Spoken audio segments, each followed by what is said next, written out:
कभी सोचा है कि जो फैसले हम लेते हैं क्या वो सच में हमारे अपने होते हैं?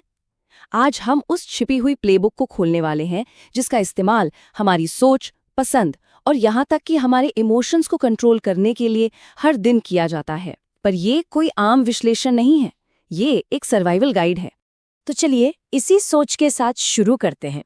जरा सोचिए, एक इनविजिबल धागा है जो सीधे आपके दिमाग से जुड़ा है और उस धागे को कोई और बड़ी खामोशी से कंट्रोल कर रहा है और आपको इसका एहसास तक नहीं होने दिया जा रहा। ये सवाल बहुत गहरा है। आज किससे मिलना है, कौन सी डील करनी है या अपना कीमती वक्त कहाँ लगाना है, क्या ये सब वाकई में हमारी मर्जी से हो रहा है या फिर इसके पीछे कोई बहुत गहरी साइकोलॉजी काम कर रही है? देखिए, एक माहिर मैनिपुलेटर कभी भी सीधे सीधे ऑर्डर नहीं देता, वो तो विकल्प देते हैं, लेकिन खेल कुछ और ही चल रहा होता है।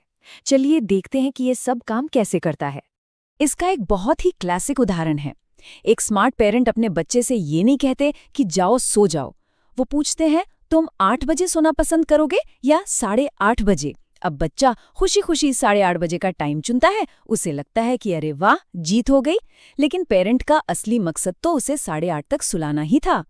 लगता है कि चुनने की आज़ादी है, लेकिन असल में बाउंड्री तो पहले से ही तय थी। अब बात करते हैं एक और जबरदस्त टूल की, जिसे कहते हैं एंकरिंग तकनीक। इसे समझने के लिए बस इतना सोचिए कि हमारा दिमाग किसी भी चीज को अकेले जज नहीं कर सकता। उसे हमेशा तुलना करने के लिए एक रेफरेंस पॉइंट चाहिए होता है। मान लीजिए आपका बॉस अचानक आकर कहता है कि अगले 1 महीने तक रोज 3 घंटे ज्यादा काम करना पड़ेगा। जाहिर है आप तुरंत मना कर देंगे। फिर वो कहता है अच्छा ठीक है, कोई बात नहीं, क्या तुम बस इस वीकेंड आकर 4 घंटे मेरी मदद कर सकते हो? अब दिमाग में क्या चलेगा? अरे यार, 1 महीने तक रोज 3 घंटे काम करने से तो लाख गुना बेहतर है कि सिर्फ एक वीकेंड पर 4 घंटे काम कर लिया जाए। आपको लगेगा कि आपने एक बड़ी डिमांड को ठुकरा दिया, लेकिन सच तो ये है कि बॉस का असली गोल हमेशा से आपसे उस वीकेंड पर 4 घंटे काम करवाना ही था। वो पहली बड़ी मांग बस एक एंकर थी जिसने आपके दिमाग में एक बेसलाइन सेट कर दी। अब हम उन तरीकों पर आते हैं जो सीधे हमारे दिल और हमारी भावनाओं पर वार करते हैं और हमें कानों कान खबर भी नहीं होती। नॉर्मल लॉजिक क्या कहता है, यही ना, कि अगर किसी को इम्प्रेस करना है तो उसकी मदद करो। पर बेंजामिन फ्रैंकलिन इफेक्ट ये दिखाता है कि ह्यूमन साइकोलॉजी कई बार बिल्कुल उल्टी चलती है। सोचिए, आपका कोई कलीग है जो आपको खास पसंद नहीं करता।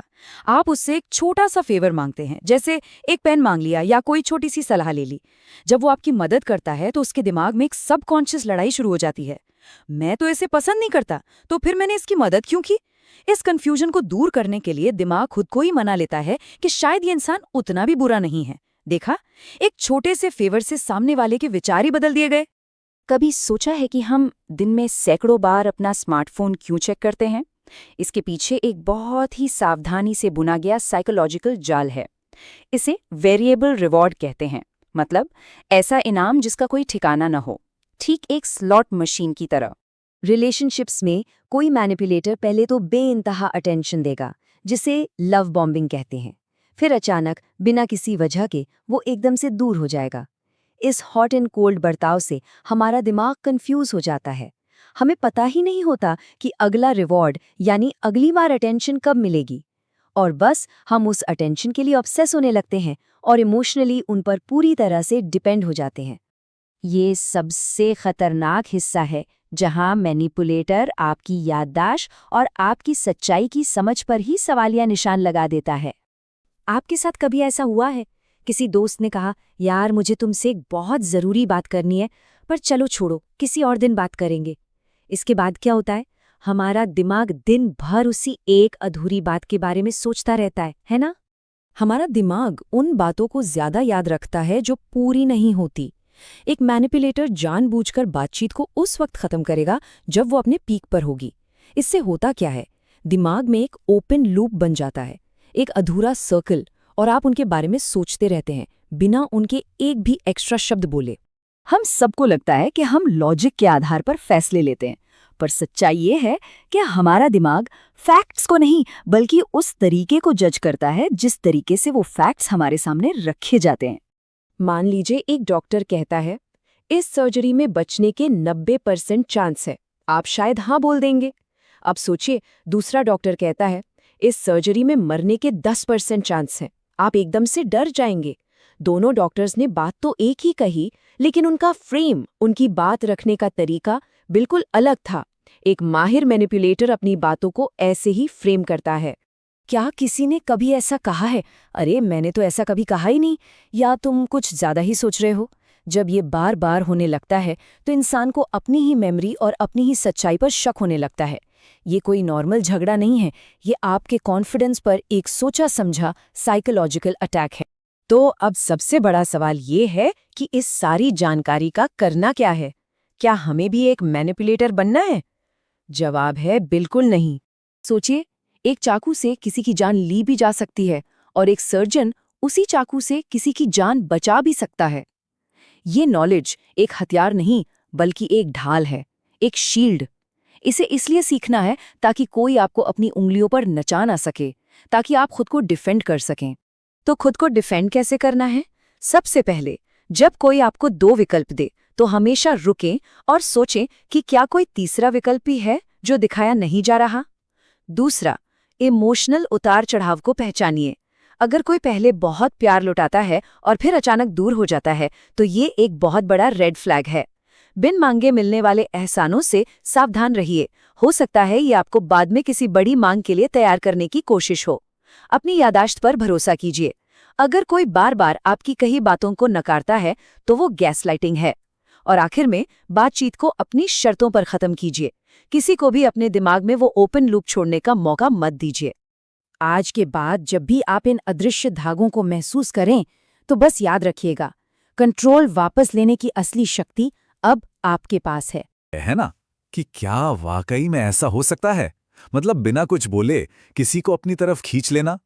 ये सुनने में थोड़ा अजीब लगता है, पर यकीन मानिए, इस चर्चा के आखिर तक इसका जवाब एकदम साफ हो जाएगा। अच्छा, तो ये जो पूरी बात है ना, ये कहीं से पढ़ी लिखी नहीं है।